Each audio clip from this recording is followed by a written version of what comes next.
Today in part 7 of this series, we're going to be building up the rocker assemblies and setting the tappet clearances, along with a few other jobs here and there to move the everyday bike project along. Thanks for joining us. Let's get started. Right, next thing you need to do is put the pushrod tubes in. They locate down deep down into the engine. You've got the camshaft and camshaft followers, and they got little cups on here, and they go onto the camshaft followers. So we've got 4 of these. There's two short ones, which are the outside ones, and the 2 long ones for the middle. So we'll probably start with the middle ones first. Just give them a wipe, just make sure there's nothing dirty on there at all. We always put a little bit of oil inside the cup. That locates down onto the other end. So you have a thimble and a cup. It just literally goes onto top of the thimble. Now one's up and one's down because it's on the sequence of the cam. It's got one valve open in the sequence at the moment.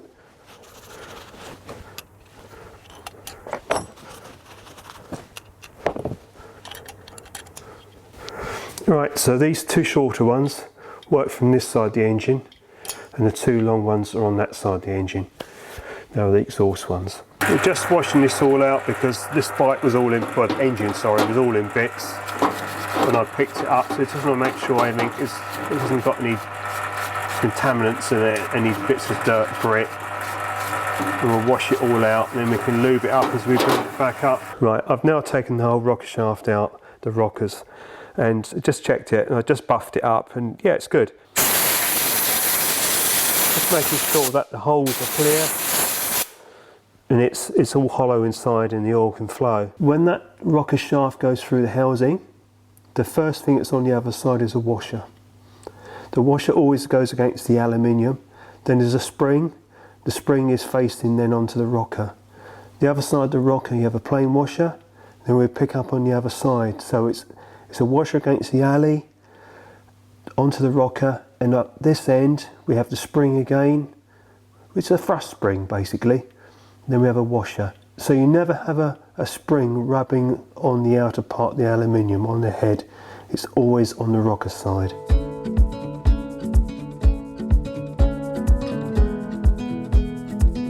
Slacken off tappet adjustment as far as we can.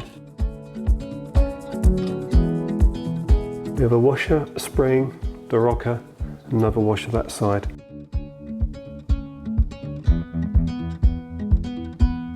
So be a bit careful, don't drop anything down inside the engine now.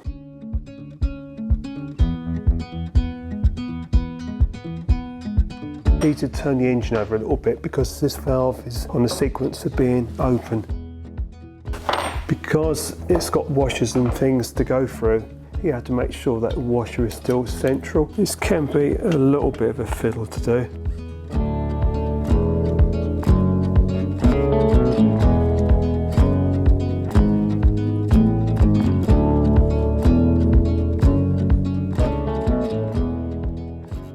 That's it, that's gone in now.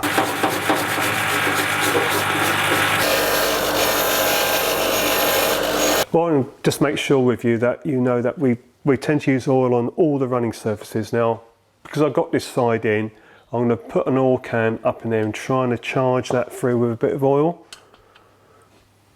That'll go through to the other side.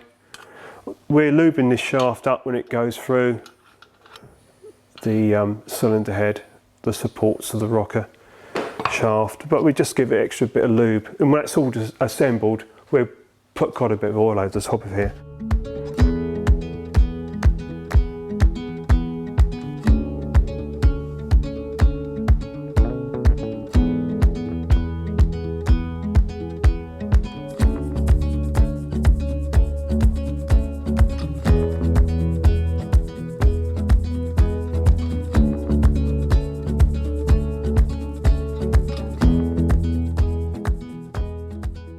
Let me just give this a gentle little tap in the back. Now I've left these both out a little bit. I've just been checking the manual about the rocker feed and about the oil galleries and the holes, about do they need to be lined up in a certain position. Don't have to worry, because when you push the rocker shaft through, the gallery will pick the oil up and send it wherever it needs to go, basically. There's no reference that you have to make sure a hole has to be lined up with a hole. If it's in the gallery, it will go round to the hole and flow. So our tappet oil feed is a union, then there's a pipe. So where my screwdriver is would be the union. Oil comes through here into this part of the head, and it's going down to centre of this rocker shaft assembly here. It comes out the little hole and will track along the shaft and around the galleries, and then it gets up to this end here, and it goes back through here and drops down into here, and it does the other side and down through there. Just hold the spanner on this end, and we can just pull this nut down. We don't want the rocker spindle to turn round too far, although we know we've got the oil galleries and it should all line up all right, but just keep that in that one position. Because this wasn't really home as far as it should have been, we're just going to run that round with a bit of very fine wet and dry.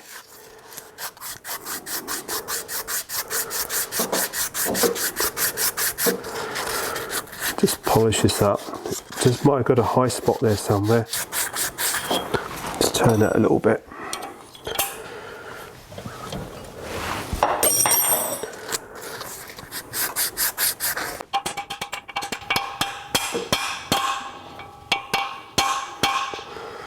There's home. You can tell by the noise actually was sitting where it should do. Won't go any further than that. That's good. The last job really, main job, we're going to set the valve clearances. So we need to set the engine at TDC. Doesn't matter which side you set first, but we're going to set this as it says in the book. We've got the left hand cylinder on compression, the right one with the valves opening. So we come to TDC, we put our little bore gauge in, bring it to the top, we're on the rock. So now we're ready to set the exhaust. These are set at 10 thou, in the inlets at 8 thou. So just going to show you again. Right, these two valves you can see are rocking, and these ones now are on compression stroke. Twin cylinder engine, and people will know, but just to explain that only one cylinder will fire at one time. So we position this so that the left hand cylinder is on compression. So the piston's at the top of its stroke. The right hand cylinder has the valves on the rock. We're setting up this one first. Only one cylinder will fire on this stroke. The engine will need to turn over one complete revolution, 365 degrees, to come onto the other cylinder. Then that one will have the valves fully shut, and these ones will be on the point of opening. That's how it works on the twin cylinder. Otherwise it would be a big single cylinder, it wouldn't work. The configuration wouldn't be right, but that's how it works. One cylinder is under compression at any one time, as people know. And we set this one up at 10 thou. I've slipped a gauge in here, it's virtually right, and we can set this one, and we can do one inlet as well on this stroke, and then we can turn it through another rotation and do the other two valves. We're coming to adjust the valve clearance. So this is threaded. This goes down. This is what has contact with the valve itself. This is a hardened assembly, and this is the end of the rocker. This is the adjustable part. And by moving this, we can either decrease or increase the clearance. So hence why we have a feeler gauge at 10 thou. Now what we're going to do, we're just going to get it to a point where it's a bit tight. We can get a nice 10 thou in, which that is now. Turn it a little bit, sorry, turn it a little bit more, like that. Need to hold in that position. I'm going to use the open part of the spanner so you can see me turning it. So I'll put that through there, and you should see me just be able to lock this round. I'm just going to nip that up, not too much pressure. If I don't hold this adjuster, the adjuster will go around and tighten the clearance down, and I will lose my clearance at 10 thou. We take that away, we just check it again. But we put a little bit of a bend on here because of the angle again. Now that is a little bit wide, so we're just going to back this off again, put that back in there so it doesn't move back with it, and just bring it around a bit more. Hold it there, just nip it up. Check that clearance. That's pretty good. So what I do now, we'll use a ring spanner on its own now, because it's the last little bit. And just give that a good turn. Not over tighten it. Now it's a nice kiss fit. That's 10 foul.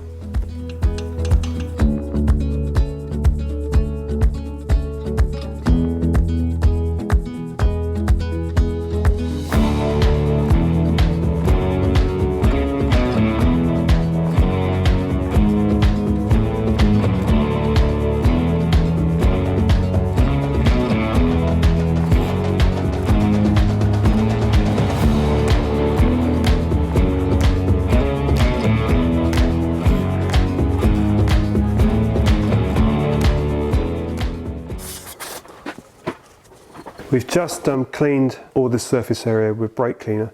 What that does, it gets rid of all the greasy residue from the oil and handling it. If you don't do that, when you apply the wheel seal, it won't stick, it'll be all slimy underneath it. This way, it's got rid of the underneath contamination. And we don't use a great deal of this, as I said before, we spread it well. But we'll put the gasket on, then we'll put some oil around the rockers and make sure that all the moving parts have got some oil around them before it gets the oil pressure. As I said before, we don't need too much wheel seal, because it will spread out. And with a mascara brush, it goes quite a long way. We're just going to give the rockers and the push rods, the top of the rocker arms, some lubrication, because this is always lubricated on the return side of the oil feed. So it's all gone through the pump, it's on return back to the oil tank. So it's the last place it's going to get lubricated. So we just give it a little bit of lube. It won't just help it. It's got quite a lot of oil already on the assembly, but we just show you what we normally do. So we do the spindles. On the sides, we've got spring washers. We do around the tappets on the rockers. It's really all the moving parts, really. Just to get a bit of oil. And we can drip some down onto the valve stem, so it goes down onto the guide. So we squirt it onto the valve stem through the springs.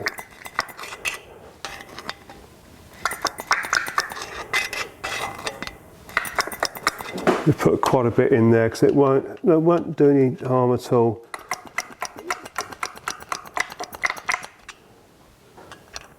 Because it will be a little bit dry before it gets the saturation of oil.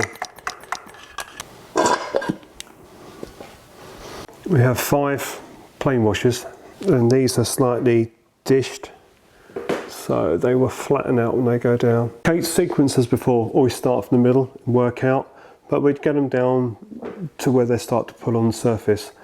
They are only 1/4 inch, so they don't want to be over tightened. You know, you can so easily over tighten these. And same thing again, don't overdo it and strip the threads. Okay, because some of these studs are a little bit older now, and they're okay, but don't overdo the threads. So we're just going to go through, just wind these down. Start these middle ones, just get them down to where you feel it coming onto the head. We're going to tighten these up now, but just noted we have one stud here that's a little bit short. Don't want to leave that like that. So I'm going to remove this really quickly, take the stud back out, set the nut into stud, then wind it down. Because I haven't got enough showing, I don't like to leave that. A little tip, if you've got a magnet and you can't get your washer up, get your magnet, put it on there and spin it round. Well, 9 times out of 10 it works. There you go. It winds it up the spiral of the thread. Okay, we've put 2 nuts back on the stud.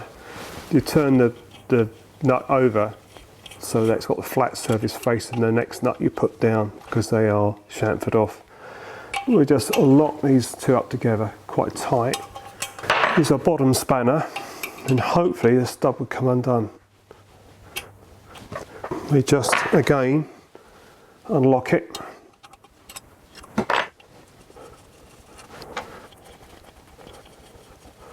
So what we're doing here, we've just literally lifted the stud up.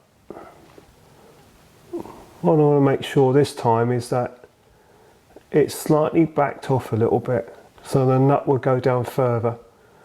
It will pick up, then it will wind it back into the head. It just means we've got a little bit more thread into the nut itself. Yeah, before the nut wasn't coming through the threads nearly as far as this. We haven't pulled it down yet, but that's better. So we're going to put all the other washers back on and just pull that back down again. Yeah, don't forget when you go to put the engine back in the frame, or whether you've had it apart, sort of decarbonised it halfway down, stripped down, put your oil can in there and give it a good charge of oil. I'm not going to do this now because I'll charge it up, it's going to start dripping down here, but you can get quite a lot of oil in here, and it will help on your first initial start, because you're going to purge the engine anyway. We're going to get as much oil around the engine as possible before we actually fire it up properly. But that's what I always do, put a can in there, good squirt. So what I do now is we'll put our manifold on. Right, these two gaskets are the inner manifold gaskets. It's easier to put some well seal on these, then put those straight onto the cylinder head here. So we're just going to a little bit of lube, because you don't want an air leak, and it's a place where if you're going to get an air leak, you'll get an air leak. And once this manifold's on, it won't be disturbed again. Right, this is the main manifold that goes on the cylinder head. Just removing the old gaskets. Obviously they're well burnt on there, and we make sure we've got everything off of there. We'll give this a quick clean up. You obviously don't want any air leaks around this assembly, because this is very close to the cylinder head. On the carburetor side, there's an insulator block that stops the heat being transmitted through to the carburetor, and a series of gaskets. That doesn't have any sealant on there, it doesn't need it. But it's important to get this clean and a good seal with new gaskets on both sides. Okay, we're just going to scrape off the last of this gasket. Swiss Army knife, anything really, but don't cut the aluminium. I just literally just scrape it over. You can use your thumb and your finger, but you just want to try and just break that gasket down. It won't peel off because it's burnt on there. If you keep that blade flat on there, you won't do any damage.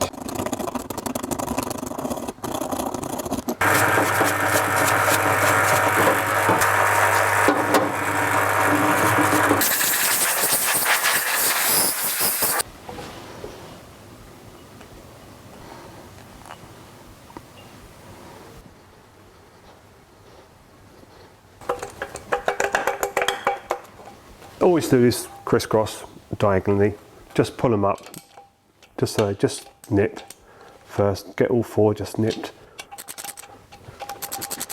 Right, now we're just going to do the last tighten up. Don't over tighten this. On this particular engine, on Thunderbolt, it hasn't got a rev counter, but this is where the drive would be. The drive's off the oil pump, so we're just going to take the cover off, replace the gasket as we've got one in the gasket set.